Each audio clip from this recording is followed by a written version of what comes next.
দীর্ঘ ১৬ বছর জোর করে আওয়ামী লীগের একচেটিয়া শাসন, অতঃপর জুলাই অভ্যুত্থানের মাধ্যমে পতন। তবে এই শাসন আমলে ক্ষমতায় টিকে থাকতে নিজ ইচ্ছে মতোই প্রশাসনকে ব্যবহার করে শেখ হাসিনা। এমনকি নবম জাতীয় সংসদ নির্বাচনের পর সেনাবাহিনীর কাছ থেকে কিছু ক্ষমতাও কেড়ে নেয় তৎকালীন আওয়ামী লীগ সরকার। এবার হারানো সেসব ক্ষমতা ফিরে পাচ্ছে সেনাবাহিনী। একই সাথে স্বাধীনভাবে নির্বাচনে কাজ করতে পারবে সশস্ত্র বাহিনী। ত্রয়োদশ জাতীয় সংসদ নির্বাচনে শুধু স্ট্রাইকিং ফোর্স নয়, অন্যান্য বাহিনীর মতোই পূর্ণ ক্ষমতায় আইন শৃঙ্খলার দায়িত্বে থাকবে সেনাবাহিনী। এজন্য গণপ্রতিনিধিত্ব অধ্যাদেশ আরপিও সংশোধন করে প্রধান উপদেষ্টা দপ্তরে প্রস্তাব পাঠাতে যাচ্ছে ইসি। এর মাধ্যমে নির্বাচন কমিশন সেনাবাহিনীকে নির্বাচনের দায়িত্বে পূর্ণ ক্ষমতা দিতে চায়। ফলে ম্যাজিস্ট্রেটের চাহিদার উপরে নয়, সেনাবাহিনী স্বাধীনভাবেই নির্বাচনের আইন শৃঙ্খলা রক্ষায় কাজ করতে পারবে।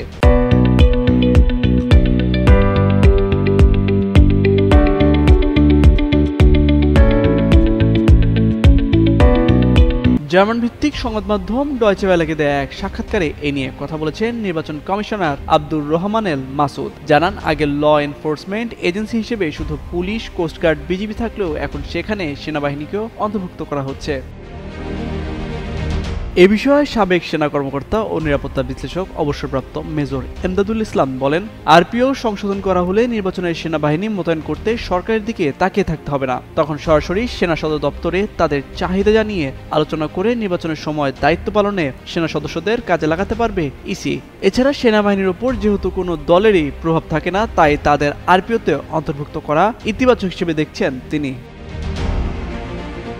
এদিকে যদি আরপিও সংশোধন করা যায়, তবে জাতীয় সংসদের পাশাপাশি স্থানীয় সরকার নির্বাচনেও মাঠে থাকবে সেনাবাহিনী। এছাড়া নির্বাচনে সেনাবাহিনী পূর্ণ ক্ষমতায় দায়িত্ব পালন করলে ভোটারদের মনে আস্থা ফিরে আসবে বলে মনে করছেন নির্বাচন কমিশন ও বিশ্লেষকরা। তামজিদ মির্জা, যুগান্তর নিউজ।